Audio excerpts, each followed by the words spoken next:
Welcome to కాంపిక్ minds. మీకు ఈ క్వశ్చన్కి ఆన్సర్ తెలిస్తే కింద కామెంట్ బాక్స్లో పోస్ట్ చేయండి. లేదు అంటే ఈ వీడియోను పూర్తిగా చూడడానికి ట్రై చేయండి. అసలు క్వశ్చన్ ఏంటో చూద్దాం.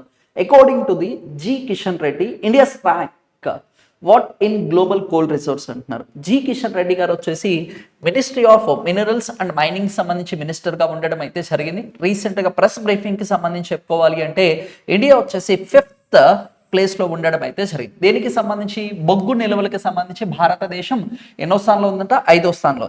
మరి ఫస్ట్ ప్లేస్లో ఎవరున్నారు? యుఎస్ఏ. సెకండ్ ప్లేస్లో ఎవరున్నారు? రష్యా వచ్చేసి ఉండడం అయితే జరిగింది. థర్డ్ ప్లేస్ అని అడిగితే మాత్రం ఆస్ట్రేలియా దేశం అనేది ఉండడం అయితే జరిగింది. అండ్ 4th ప్లేస్ అంటే మాత్రం వచ్చేసి చిన్నోడు చైనా వాళ్ళు వచ్చేసి ఉండడం అయితే జరిగింది. 5th ప్లేస్ వచ్చేసి భారతదేశం. ఇక్కడ ఇంకొక పాయింట్ చూడండి, ఇండియా వచ్చేసి second largest producer and consumer of the coal అని చెప్పుకోవచ్చు. అయితే 60 to 70 ఇయర్స్ వరకు కూడా ఇండియాకి సంబంధించిన కోల్ రిసర్వ్స్ అనేది ఉండడం అయితే జరిగింది అని చెప్పేసి కిషన్ రెడ్డి గారు వచ్చేసి అఫీషియల్గా రీసెంట్గా ప్రెస్ బ్రీఫింగ్కి సంబంధించి మెన్షన్ చేయడం అయితే జరిగింది. ఇలాంటి క్వాలిటీ అప్డేటెడ్ కంటెంట్ కోసం stay tune for the Compick minds YouTube channel. Thank you.